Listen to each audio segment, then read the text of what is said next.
জয় যিশু। জীবন্ত ঈশ্বরের জীবন্ত বাক্য মাথায় নিয়ে এসেছি প্রিয় ভাই বোন তোমাদের কাছে। আজকে সুযোগ পেয়েছি সমস্ত পিতা পুত্র পবিত্র আত্মার কৃপা করুণা দয়ার সাহায্যে, তাই প্রাণ ভরে আমার জীবনের প্রত্যেকটা অঙ্গ প্রত্যঙ্গ দিয়ে ধন্যবাদ দিই, প্রশংসা করি, গৌরব করি। আর মহান নামে আর তোমাদেরকে আমার এক বুক ভালোবাসা দিয়ে জয় যিশু জানাই। আমি আজকের রোমিও 12 অধ্যায় 1 পদে বলব, ঈশ্বরের কাজ করার জন্য আমাকে কি করতে হবে? আপনার অভিপ্রায় ও উদ্দেশ্যকে আবার পরীক্ষা করুন। প্রিয় ভাই বোন, মানুষের মধ্যে সমস্ত শক্তি ঈশ্বরের সমস্ত শক্তি মানুষকে দিয়েছে। যেমন তার পুত্র যিশুকে দিয়েছিল সেই অলৌকিক ক্ষমতা, অসম্ভবকে সম্ভব, অসাধ্যকে সাধন করার ক্ষমতা আজকে, যাতে ভগ্নচূর্ণ মানুষ পৃথিবীকে জয় করতে পারে। সমস্ত পৃথিবীর জীবজন্তু, গাছপালা, পশু পাখি যা কিছু আছে সবাইয়ের উপর কর্তৃত্ব করতে পারে, এমনকি অশুভ শক্তি শয়তানের ওপরেও কর্তৃত্ব করতে পারে। সেই শক্তি ঈশ্বর মানুষকে দিয়েছে, যাতে মানুষ ঈশ্বরের মহিমান্বিত হয়, যাতে মানুষ ঈশ্বরের উদ্দেশ্যকে বুঝতে পারে, মানুষকে বোঝাতে পারে। সেই জন্য ঈশ্বর মানুষকে ক্ষমতা দিয়েছে। তাই এই ক্ষমতা যিশুর মধ্য দিয়ে স্বর্গ থেকে এই পাপের পৃথিবীতে এসেছিল। প্রত্যেকটা ভগ্নচূর্ণ, পাপের ভারে ভারাক্রান্ত, অন্ধকারের হতাশ নিরাশ মানুষ, শয়তানের কারাগারে বন্দি যে মানুষেরা, যাতে শয়তানের বন্দিদশা থেকে বেরিয়ে স্বাধীন মুক্ত হতে পারে এবং প্রত্যেকটা জিনিসের উপরে যেন কর্তৃত্ব করে নিজেকে জয়লাভ করতে পারে। যখন এই কাজটা করতে পারবে, নিজেকে জয় করতে পারবে, তখন নিজেকে জয় করা না, ঈশ্বরকে জয় করা। কারণ যে ঈশ্বরের ক্ষমতার শক্তি যে মানুষ আজকের সেই দেখায় জগতেরা, কোনো মানুষ ঈশ্বরের শক্তি ছাড়া সে নিজেকে শক্তিশালী হতে পারে না। ঈশ্বরের শক্তি মধ্য দিয়ে ঈশ্বরের মহিমা প্রকাশ হয়। তাই সেই শক্তি অধিকার আমাদেরকে গ্রহণ করতে হবে, পালন করতে হবে।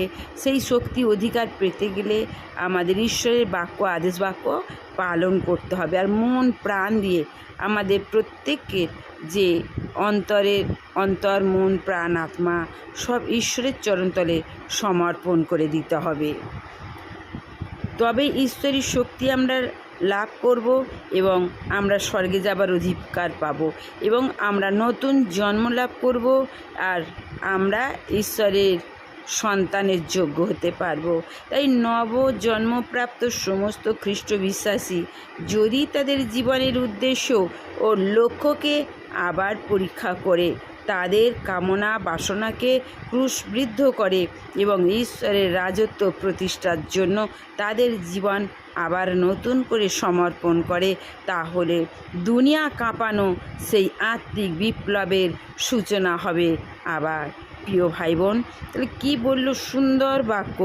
যদি আমরা এই জগতের যে কামনা বাসনাকে ক্রুশবিদ্ধ করতে হবে, ত্যাগ করতে হবে, আর ঈশ্বরের রাজত্ব প্রতিষ্ঠা করার জন্য নিজেদের জীবন সমর্পণ করে দিতে হবে, তাহলে এই দুনিয়াকে তোমরা কাঁপাতে পারবে। কারণ মানুষ কিছু করতে পারে না পৃথিবীতে, এমন নয়।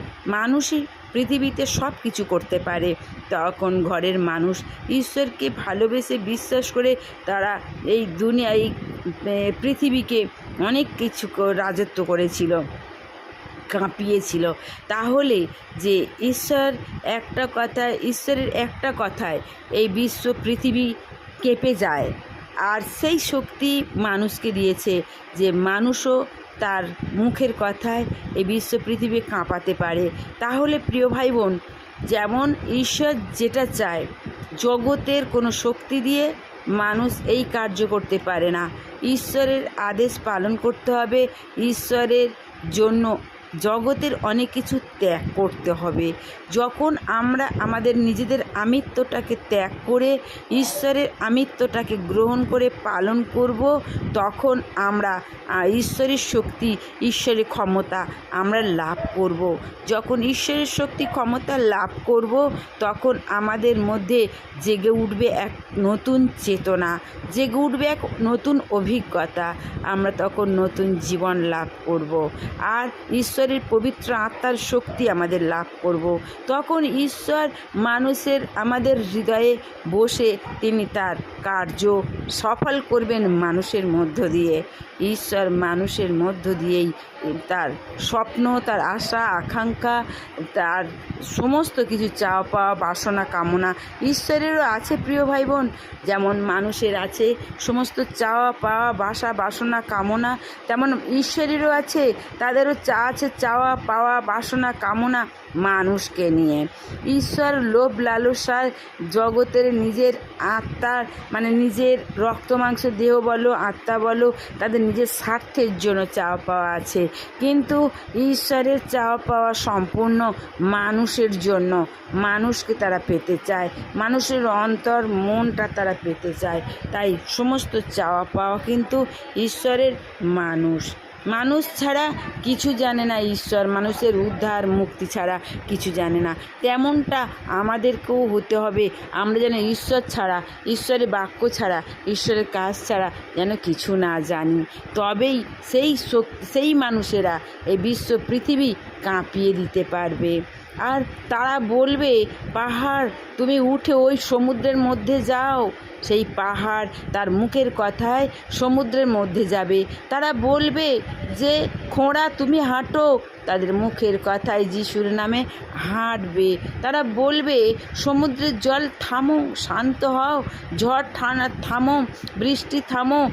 তাদের বিশ্বাসে, তাদের মুখের কথায় যিশুর নামে তাদের সেই সমস্ত কারিকর্য হবে।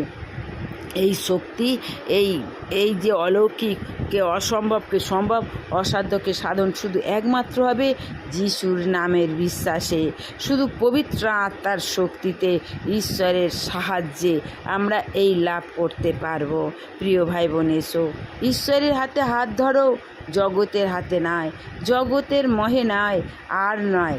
এবারে তোমরা ঈশ্বরের হাতে হাত ধরে জগতের মহে মত্ত হয়ে, এই স্বর্গের মহে মত্ত হয়ে তোমরা দেখবে কত শান্তি, কত আনন্দ লাভ করবে। এই পর্যন্ত প্রিয় ভাই বোন, এসো আবার আমরা নতুন জন্ম লাভ করবার জন্য ঈশ্বরের কাজ আমাদের করতে হবে।